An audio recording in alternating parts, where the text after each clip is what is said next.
విజయసాయిరెడ్డి నిజంగానే ఆంధ్రప్రదేశ్ రాష్ట్రానికి సంబంధించిన రాజకీయాలు కానివ్వండి, వైఎస్ఆర్సీపీకి సంబంధించిన అంశాలు కానీ తెలిసిన వాళ్లకు పరిచయం పెద్దగా అక్కర్లేని పేరు.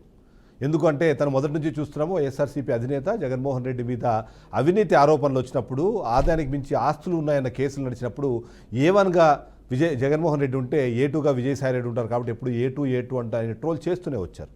అదే సందర్భంలో పార్టీ పెట్టిన తర్వాత పార్టీని నడిపించే క్రమంలో కూడా విజయసాయిరెడ్డి తనదైన పాత్ర పోషించారు అన్న విషయం ప్రతి ఒక్కరికి తెలిసిందే. అందుకు అనుగుణంగానే 2 పర్యాయాలు ఆయనకి రాజ్యసభ సభ్యత్వాన్ని ఇచ్చి మరీ జగన్మోహన్ రెడ్డి పక్కన కూర్చోబెట్టుకున్నారు అన్న ఒక మాట వినిపిస్తుంటుంది. 2024 వచ్చినప్పుడు సీన్ మొత్తం మారిపోయింది. 2024లో వైఎస్ఆర్సీపీ అధికారాన్ని కోల్పోయి 11 సీట్లకు పరిమితమైన నేపథ్యంలో పార్టీని వీడుతూ ఒక సంచలన నిర్ణయం తీసుకున్న విజయసాయిరెడ్డి, ఎందుకంటే చాలా సందర్భాల్లో మాట్లాడుతూ ఉంటారు విజయసాయిరెడ్డినే ఆయన చేసిన కార్యక్రమాల కారణంగానే, లేకపోతే ఆయన ప్లానింగ్ కారణంగానే ఇప్పటి వరకు ఏదైతే అవినీతికి సంబంధించిన కేసులు కానివ్వండి, ఆదాయానికి మించి ఆస్తులు ఉన్నాయన్న కేసుల్లో కానివ్వండి జగన్మోహన్ రెడ్డి తప్పించుకుంటున్నారు అన్నమాట మాట్లాడే ప్రయత్నం జరుగుతుంటుంది. సరే, ఇది కాసేపు పక్కన పెడదాం. 2024లో విజయసాయిరెడ్డి ఏదైతే స్టేట్మెంట్ ఇచ్చారో, నేను రాజకీయాలకు దూరంగా జరుగుతూ వ్యవసాయం చేయాలనే నిర్ణయానికి వచ్చాను, ఎలాంటి రాజకీయ పార్టీలో చేరడం కానివ్వండి, రాజకీయ పార్టీలకు అనుగుణంగా పనిచేయడం కానీ చేయనంటూ ఆయన ఒక వ్యాఖ్య చేశారు. ఆ నేపథ్యంలో చాలామంది దాన్ని ఆహ్వానించారు, మరికొద్దిమంది సంశయించారు, మరికొద్దిమంది అనుమానపడ్డారు. అంతేకాకుండా 2029 ఎన్నికల సమయానికి మళ్ళీ ఆయన రాజకీయాల్లో కనిపిస్తారు అంటూ కూడా కొంతమంది జోస్యం చెప్పారు. నేను ఎందుకు ఇప్పుడు జై సాయిరెడ్డి అన్నాను అంటే, ఈ సాయిరెడ్డి ఇప్పుడు జై కొట్టే ప్రయత్నం చేస్తున్నారు అన్నది. అయితే ఈయన పార్టీ నుంచి బయటకు వచ్చాడు. వైఎస్ఆర్సీపీ మీద చేసిన అతిపెద్ద ఆరోపణ వైఎస్ జగన్మోహన్ రెడ్డి అనే వ్యక్తి ఖచ్చితంగా సమర్థుడే, కానీ ఆయన చుట్టూ ఉన్న కోటరీ వల్ల నష్టం జరిగింది అని.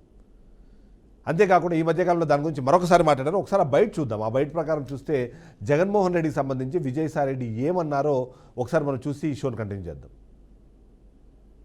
ఈ రోజు కానీ రకరకాలుగా పేపర్లో మీరే రాశారు, నేనేదో బీజేపీలో చేరిపోతున్నానని, తెలుగుదేశం పార్టీలో చేరిపోతున్నానని, చంద్రబాబు నాయుడు గారితో చేతులు కలిపానని, పవన్ కళ్యాణ్ గారితో చేతులు కలిపానని. ఈ యొక్క ఆంధ్ర రాష్ట్రంలో పరిపాలన కుంటుపడినా, లేకుంటే నేను రాజకీయాల్లో తిరిగి ప్రవేశించాల్సినటువంటి అవసరం వచ్చినా నేను వెనుకాడను అన్నటువంటి విషయాన్ని 26వ తారీఖున నేను వైఎస్ఆర్ కాంగ్రెస్ పార్టీకి రాజీనామా చేయడం జరిగింది.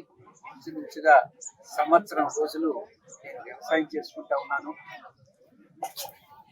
అంతేగాని రాజకీయాల్లో నేను ఏ కామెంట్స్ కూడా ఏది వ్యాఖ్యానించలేదు, ఎవరిని గురించి మాట్లాడలేదు.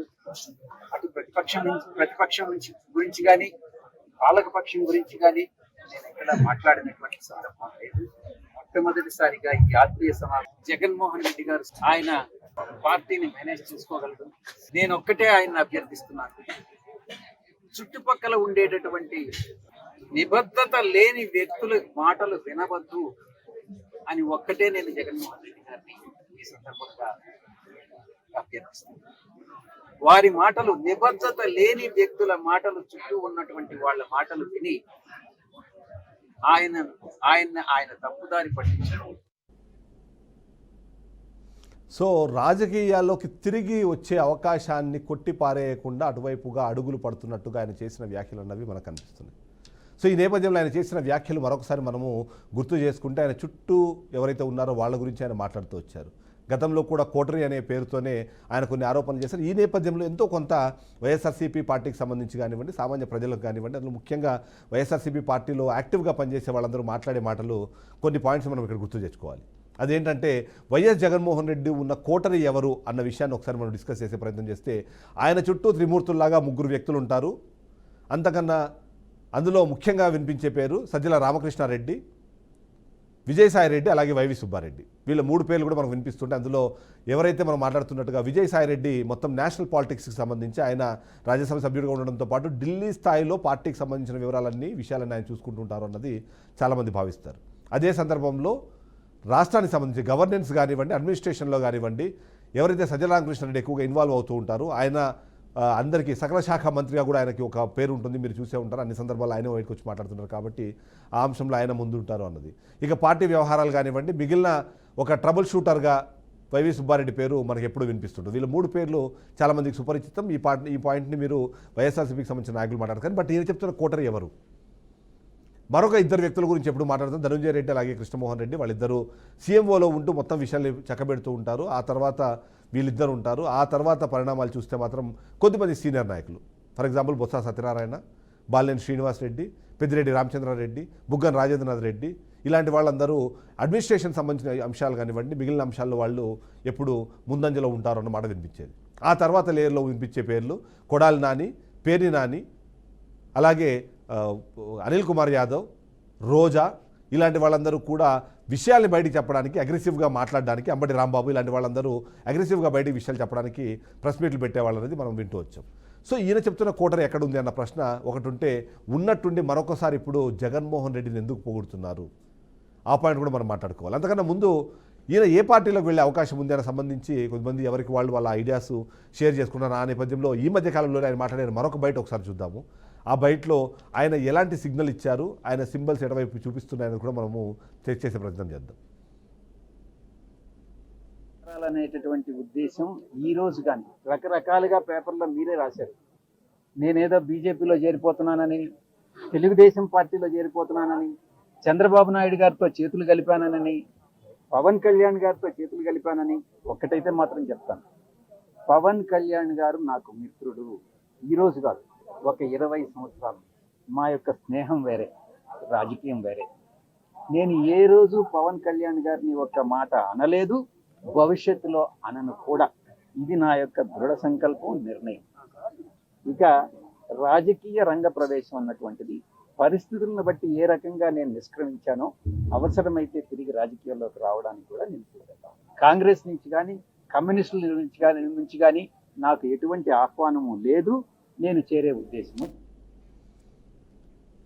సో 20 ఏళ్ల పరిచయం ఉంది, స్నేహం ఉంది, కానీ ఆయనని వ్యతిరేకిస్తూ కానివ్వండి, ఆయన విమర్శిస్తూ నేను ఎప్పుడూ వ్యాఖ్యలు చేయలేదు, చేయబోను అని చెప్పే ఈ మాట ఏదైతే ఉందో అది జనసేన వైపుగా ఆయన అడుగులు పడుతున్నాయని అనుమానం అయితే చాలామంది వ్యక్తం చేస్తారు. అదే సందర్భంలో జగన్మోహన్ రెడ్డిని ఏమీ అనట్లేదు, కేవలం ఆయన చుట్టూ ఉన్న కోటరీని తిడుతున్నారు, అంటే వైసీపీకి తిరిగి వెళ్ళే అవకాశం కూడా లేకపోలేదు అనే విధంగా ఆయన మాట్లాడుతున్నారు. చాలామంది విశ్లేషకులు మాట్లాడే ప్రయత్నం చేస్తున్నారు. ఒకసారి అసలు ఈ జై సాయిరెడ్డి ఎవరికి జై కొడుతున్నారు, నిజంగానే రాజకీయాల్లోకి తిరిగి రావాలి అనుకుంటే ఆయన ఏ పార్టీ వైపు వెళ్ళే అవకాశం ఉంది అనే విషయాన్ని మనము ఒకసారి విశ్లేషించే ప్రయత్నం చేద్దాం. మనతో పాటు రాజకీయ విశ్లేషకులు కేఎస్ ప్రసాద్ గారు మనతో పాటు లైవ్లో సిద్ధంగా ఉన్నారు. ఒకసారి ఆయనతో మాట్లాడే ప్రయత్నం చేద్దాం. కేఎస్ ప్రసాద్ గారు నమస్తే. నమస్తే అండి సార్, మనం చూస్తున్నాము అంటే విజయసాయిరెడ్డి గారి వ్యాఖ్యల్ని ఎలా చూడాలి అన్నది ఒకటి. అంతకన్నా ముందు జస్ట్ విజయసాయిరెడ్డి గారి ఆలోచన విధానము లేదా ఆయన వ్యవహార శైలి, వీటి మీద మీకు పూర్తి స్థాయిలో నాలెడ్జ్ ఉంది కాబట్టి అది ఒకసారి విశ్లేషించుకొని తర్వాత మనము ఆయన నెక్స్ట్ స్టెప్ ఏముంటుందో డిస్కస్ చేద్దాం. విజయసాయిరెడ్డి గారి వ్యవహార శైలి, థాట్ ప్రాసెస్ ఎలా ఉంటుంది?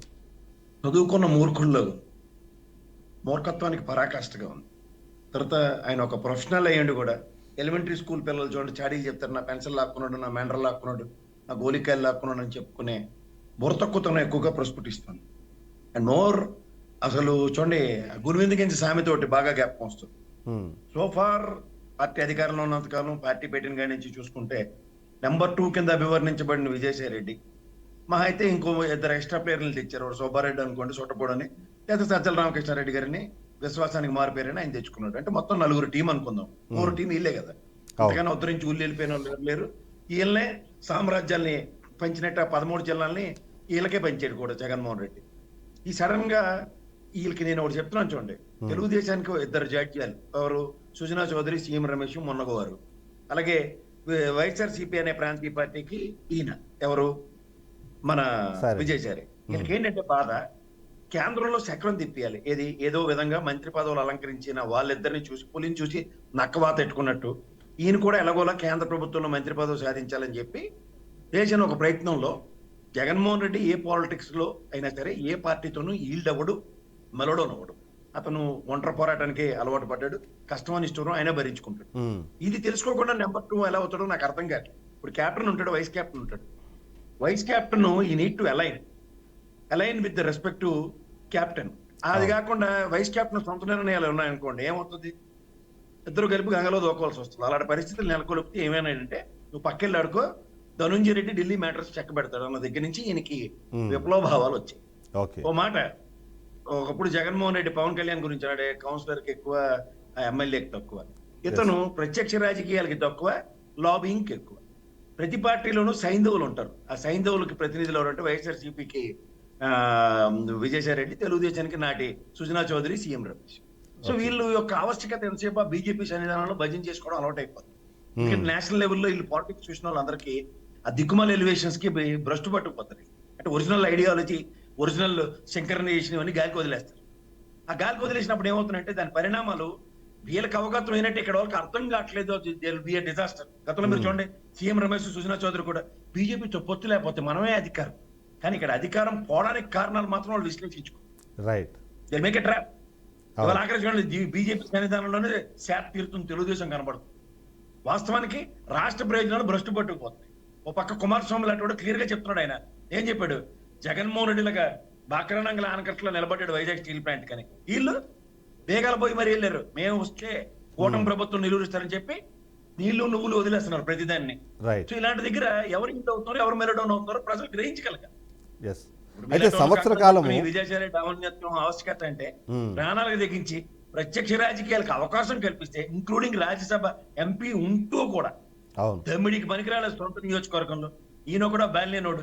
మీరు ఇందాక లేదా లిస్ట్ ఆఫ్ దీంట్లో బాలినేనోడు పిలిచారు. వీళ్ళందరికీ పవన్ కళ్యాణ్ అంటే ఇంత తెలివితేటలు ఉన్నాడు విజయసాయి రెడ్డి. జగన్మోహన్ రెడ్డి పార్టీ వాళ్ళందరూ పవన్ కళ్యాణ్ గురించి ఆడుకుంటుంటే, చిన్నపిల్లడు ఆటలాడేటువంటి అతను నా ఫ్రెండ్, మీరు ఎవరు మాట్లాడొద్దు, రాజకీయాలకు ఇంకా వస్తున్నాడు అతను, ఆయనతో మనకి పోటీ ఏంటి, మనం ఆల్రెడీ ప్రూవ్ అండ్ ట్రాక్ 61 స్థానాలు 151 స్థానాలు, మనం తెలుగుదేశంతో యుద్ధం చేయాలని ఎప్పుడైనా యుద్ధ తంత్రం రణతంత్రం నటించాడే? ఇప్పుడు వచ్చి 20 సంవత్సరాలు నాకు బంధం, ఎవరికైనా నాగిని డాన్స్ లేస్తారు వీళ్ళంతా. ఏ అంటకా గొడుగు పడ్డం సిద్ధం. ఫస్ట్ ఆఫ్ ఆల్ మీ అమ్మాయి గారిని కన్విన్స్ చేసుకోండి, ఆవిడ రాజకీయాలు చేయమంటే చేయండి, లేదంటే మూసుకుని ఇంట్లో కూర్చుని రామకృష్ణాన్ని భజన చేసుకోండి. ఖచ్చితంగా నేను చెప్పగలను, ప్రత్యక్ష రాజకీయాలకి అరెస్ట్ అయిపోతామో భయమో, లేదా చిట్టోళ్ళు పిలుస్తారో 4 షాడీలు చెప్పండి. టీడీ జనార్దన్ గారితో మంత్రాలు చెప్పారు కదా, తెలుగుదేశం గెట్ అవుట్ అంది, ఫర్ యువర్ ఇన్ఫర్మేషన్. మన తెలివితేటలకి రాజీనామా చేసిగానే బీజేపీ వాళ్ళు పిలిచి ఆర్ కృష్ణయ్య గారి లాగా ఈయనకి కూడా బీజేపీ ఎంపీ ఇచ్చేస్తారని కళ్ళగంటే తెలుగుదేశం పక్కెళ్ళాడు యాదవ శాతం మాకేందుకని అవతలిసింది. అక్కడి నుంచి నాగిని డాన్స్లు వేసుకుని తిరిగితే అసలు మా ఈయన పుణ్యమాన బీజేపీ పార్టీలో చిత్తశుద్ధి చాటుకున్న గొప్ప వ్యక్తికి రాజ్యసభ వచ్చింది. తీరు కూర్చొని తారలాడిందని అక్కడ మిథున్ రెడ్డి, ధనుంజయ రెడ్డి మీద కడుపు మంట. ఎందుకంటే బీజేపీ పొరపాటుని ఇవ్వకుండా జగన్మోహన్ రెడ్డి ఏంటి చెప్తే అదే లాబింగ్ చేసాడని. యాక్చువల్గా ఈయన ఏంటంటే నౌన్సీ డాన్స్ చేసి బీజేపీ వాడు దమ్మిడికి పనికిరాని బీజేపీని ఎత్తికి పెట్టడానికి చూశాడు. 0.8% వాళ్ళు తెలుగుదేశం వాళ్ళ అమాయకులు కాబట్టి పక్కనెత్తుకున్నారు. వాళ్ళకి ఒక ఒరిజినల్ ఐడియాలజీ ఉండదు. పారాసైట్ లో బతికే బీజేపీని పరిరక్షిస్తున్న తెలుగుదేశం కాబట్టి ఆ పని జగన్మోహన్ రెడ్డి చేయమంటే ఆయన చేస్తాడు. పులివెందుల నుంచి ఆయన చిన్నప్పుడు కాడి నుంచి చూసినోడు, పౌరుషం ఏంటో తెలియదా, ఆయన బేకలెట్టో తెలియవా?